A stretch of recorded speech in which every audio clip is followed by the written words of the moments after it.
Hi friend, soul ফ্যামিলিতে স্বাগত। এখন আমি যে টপিকের উপর আলোচনা করব সে হচ্ছে অ্যানসেস্টর হিলিং। এই অ্যানসেস্টর হিলিং কি আগে তোমাকে জানতে হবে। অ্যানসেস্টর হচ্ছে পূর্বপুরুষ। পূর্বপুরুষদের যে কিছু অভিশাপ বা হচ্ছে কারোর হচ্ছে অতৃপ্ত কোনো আত্মা বা কিছু একটা কর্মা যেটা বংশ পরম্পরায় কিন্তু চালিত হয়ে চলে আসে। তো সেই যে ট্রমাগুলোকে আমরা হচ্ছে অ্যানসেস্টর ট্রমা বলি এবং এটাকে হিল করা খুবই জরুরি। না হলে এই যে অ্যানসেস্টর ট্রমাগুলো প্রত্যেকটা বংশ পরম্পরায় যে সকল পুরুষেরা রয়েছে প্রত্যেকের মধ্যে কিন্তু ওই ট্রমাগুলো ট্রান্সফার হতে থাকে মূলাধার চক্রে এবং সেটি ট্রান্সফার হলে মূলাধার চক্রে স্টোর হয়ে থাকে এবং তার জীবনকে পুরো বরবাদ করে দেয়। কারণ মূলাধার চক্র ডিসব্যালেন্স হয়ে থাকে, শুধু তার নয় তার পুরো পরিবারকে কিন্তু শেষ করে দিতে পারে ওই যে পাস্টের কোনো মানুষের অভিশাপ। তো এটা কিভাবে আসে? যখন তুমি তোমার মাতৃগর্ভে ছিলে তখন তোমার যে মা তার পূর্বপুরুষদের বা তোমার যে পিতা তার পূর্বপুরুষদের যে ট্রমা উভয়ের কিন্তু একটা ট্রান্সফার হতে থাকে মূলাধার চক্রে এবং যখন তুমি তোমার মাতৃগর্ভে থাকো তখন তোমার মায়ের কাছ থেকে মায়ের মূলাধার চক্র থেকে তোমার যে মূলাধার চক্রে ট্রান্সফার হয়ে যায় তখন তোমার মূলাধার চক্রে স্টোর হয়ে যায় এবং রান করতে থাকে এবং সেটা কিন্তু লাইফ টাইম জুড়ে চলতে থাকে। এরপর তোমার পরে জেনারেশান যে তার মূলাধার চক্রে ওই যে ট্রমাটি ট্রান্সফার হয়ে যাবে, এইভাবে কিন্তু বংশ পরম্পরায় চলতে থাকে। তো এটা হচ্ছে হিল তুমি কিভাবে করবে, হ্যাঁ না ফ্রেন্ড? আমি তার আগে কিছু কথা তোমাকে বলে রাখি ফ্রেন্ড, যে অ্যানসেস্টার হিলিংয়ের জন্য পূর্বপুরুষদের আত্মা শান্তির জন্য বা এই সকল ট্রমাগুলোকে হিল করার জন্য অনেকে অনেক কিছু বলবে, তবে তোমাকে জানতে হবে যে এই যে শ্রাদ্ধ শান্তি করা অনেক কিছু পদ্ধতি বলে, তোমাকে কিন্তু বিশ্বস্ত ব্যক্তি দেখে ভেবে চিনতে তুমি করো, হ্যাঁ না? কারণ তোমার পরিবারে অনেক অভিজ্ঞ ব্যক্তি রয়েছে বা যারা বয়স্ক রয়েছে তাদের মতামতেরও অনেক কিছু দরকার থাকে, সেগুলো দেখতে হবে এবং তোমার হচ্ছে জন্মপঞ্জিকা সেখানে দেখতে হবে, তবে গিয়ে ওই সব কাজগুলো করবে, না হলে কিন্তু লাভের থেকে লস হয়ে যাবে। আমি যেটা তোমাকে হিলিংয়ের কথা বলছি এই এনার্জেটিকলিভাবে, যেমনটা কডকাট করে নেগেটিভ এনার্জিকে সাইড করে নিজেরা হিল হয়ে যায় থাকে, তো কিন্তু সেটা পাওয়ার আর থাকে না। এইটা হচ্ছে অ্যানসেস্টার হিলিং, যেটা আমি সরলভাবে তোমাকে বলছি, ঠিক আছে ফ্রেন্ড? এই হিলিং করার জন্য তোমাকে 3টি পদ্ধতিতে করতে হবে। এক হচ্ছে প্রথমত তোমাকে অ্যাকসেপ্ট করতে হবে যে তোমার অ্যানসেস্টারদের কিছু ট্রমা রয়েছে যার কারণে তোমার পারিবারিক সমস্যাগুলো কিন্তু হচ্ছে বা তোমার জীবনে হয়তো ব্লকেজ তৈরি হয়ে গেছে, উন্নতি নেই। এই বিষয়টা তোমাকে কিন্তু মানতে হবে যে রয়েছে ট্রমা, এটা অ্যাকসেপ্ট করে নিতে হবে মন থেকে। ডাউট বা এইসব বিষয় নিয়ে হ্যাঁ হবে কি হবে না, নাও থাকতে পারে অন্য কিছু বিষয়, তো এই বিষয়গুলো না যেন থাকে, তোমাকে একদম ক্লিয়ার থাকতে হবে যে হ্যাঁ কোনো ট্রমা রয়েছে যার কারণে মূলাধার চক্র ডিসব্যালেন্স, যার কারণে তোমার লাইফে এতটা ব্লকেজ, এতটা স্টক হয়ে যায়, কোনো কাজে উন্নতি নেই বা পারিবারিক উন্নতি নেই, ঝগড়া অশান্তি, টাকা পয়সা প্রচুর লস হয়ে যাচ্ছে, হতে পারে কোনো ট্রমা রয়েছে।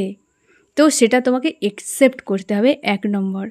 2 নম্বর পদ্ধতি যেটা দ্বিতীয় ধাপ ধরে নাও, যে তোমাকে যে প্লেসে, এটা কিন্তু ফ্রেন্ড আমি তোমাকে বলে রাখি এ কিন্তু সনাতন ধর্মে, এই আদার্স ধর্মে রয়েছে কিনা আমার জানা নেই, তবে এটা সনাতন ধর্মে পূর্বপুরুষদের নিয়ে অনেক নিয়মকানুন রয়েছে। তাছাড়া এই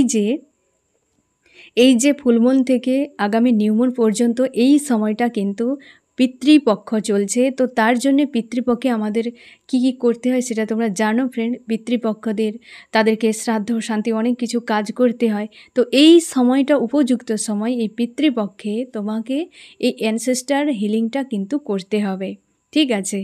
তো তুমি কি করবে না হচ্ছে দ্বিতীয় ধাপে তুমি যেখানে পুজো পাঠ করো বা মেডিটেশান করো, এইরকম এনার্জেটিক করা রয়েছে ওই প্লেসে তুমি ঘিয়ের প্রদীপ জ্বালবে অথবা ধূপ জ্বালবে, যে কোনো একটা হতে পারে বা দুটো হতে পারে, টাইম আমি বলে দিই, হয় তুমি রাতে করতে পারো অথবা তুমি ভোরবেলা করতে পারো।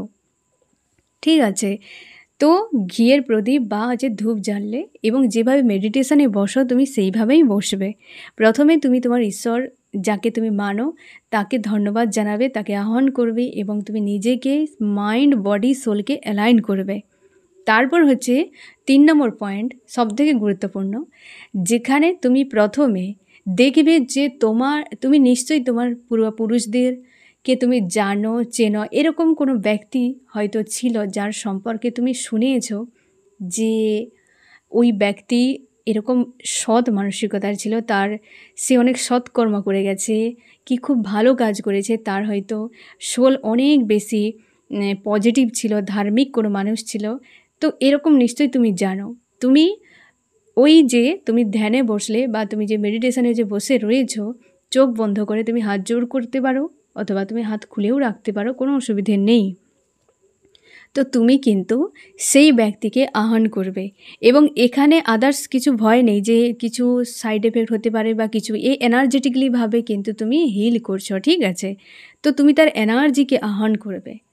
যে সেই ব্যক্তিকে যদি তুমি জানো বা নাম ধরে বলতে পারো যে আমার পূর্বজ, যে আমার পিতৃপুরুষ, যে অমুক কোনো ব্যক্তি, তুমি তাকে আহ্বান করতে পারো। এবং অথবা তুমি এমনি একটা প্রার্থনা আমি তোমাকে লিখে দিচ্ছি ফ্রেন্ড, যে স্ক্রিনের উপরে তুমি দেখো, তুমি এইভাবে আহ্বান করবে।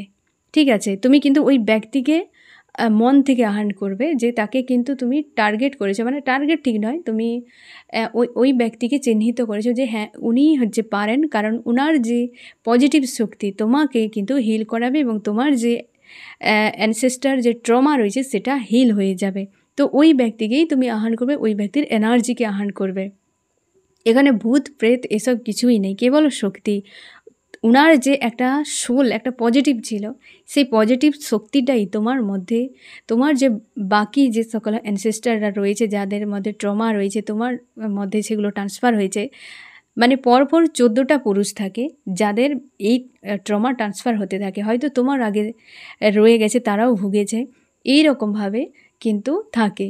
এবার তুমি আহ্বান করবে কিভাবে না, তুমি প্রার্থনা আমি যে লিখে দিয়েছি তুমি দেখো ফ্রেন্ড, যে প্রথমেই এরকম বলবে যে আমি আমার সকল সদ্গতি প্রাপ্ত পিতৃপুরুষদের আহ্বান করছি, আপনারা আসুন আমার মাতা এবং পিতার সকল বংশ পরম্পরায় ব্যক্তিদের পিতৃদোষ সব দিক দিয়ে নিরাময় করুন, শুভম ভবতু।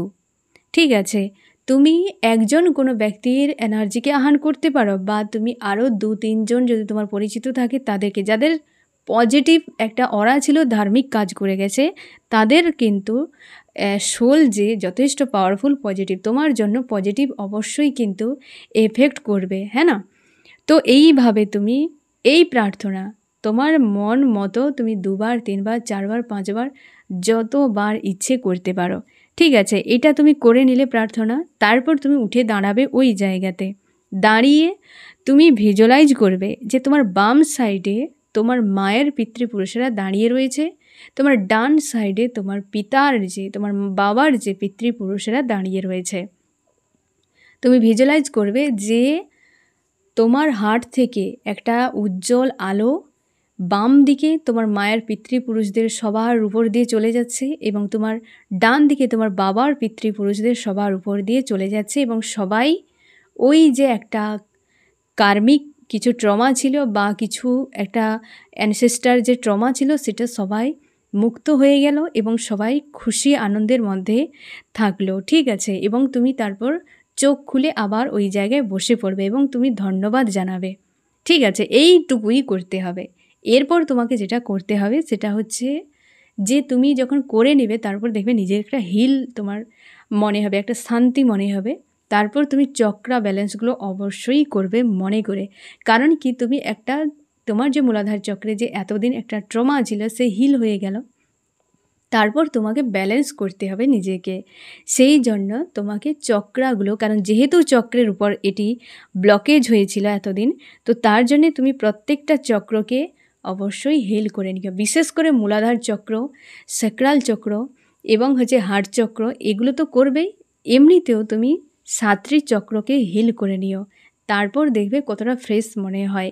তুমি একবার করতে পারো, যদি তোমার মনে হয় প্রথমবারে আমার ঠিকঠাক হয়নি, তুমি দ্বিতীয়বারও করতে পারো। যেভাবে কটকাট করে যেভাবে আমরা হিলিং নিজেদেরকে করি, ঠিক একইভাবে নেগেটিভ শক্তির হাত থেকে নিজেকে শান্তি রাখা বা শান্ত রাখা। ঠিক আছে ফ্রেন্ড, তো এইভাবে অ্যানসেস্টার সহজভাবে হিল করা যায়, যার কোনো সাইড এফেক্ট নেই বা যার জন্য কোনো রকম তুমি চাপে ফিউচারে গিয়ে পড়বে না। এবং তুমি সবার জন্য করছো, তুমি একার নয়, সবার জন্য করছো। যারা কোনো অভিশাপ বা হয়তো কিছু খারাপ কুকর্মের একটা ফল তারা হয়তো অনেক দিন ধরে ভুগিয়েছে, তারাও পর্যন্ত মুক্তি হয়ে যাবে। ঠিক আছে ফ্রেন্ড, তো কেমন লাগলো জানিও। সোল ফ্যামিলিতে জুড়ে থাকার জন্য অনেক অনেক ধন্যবাদ।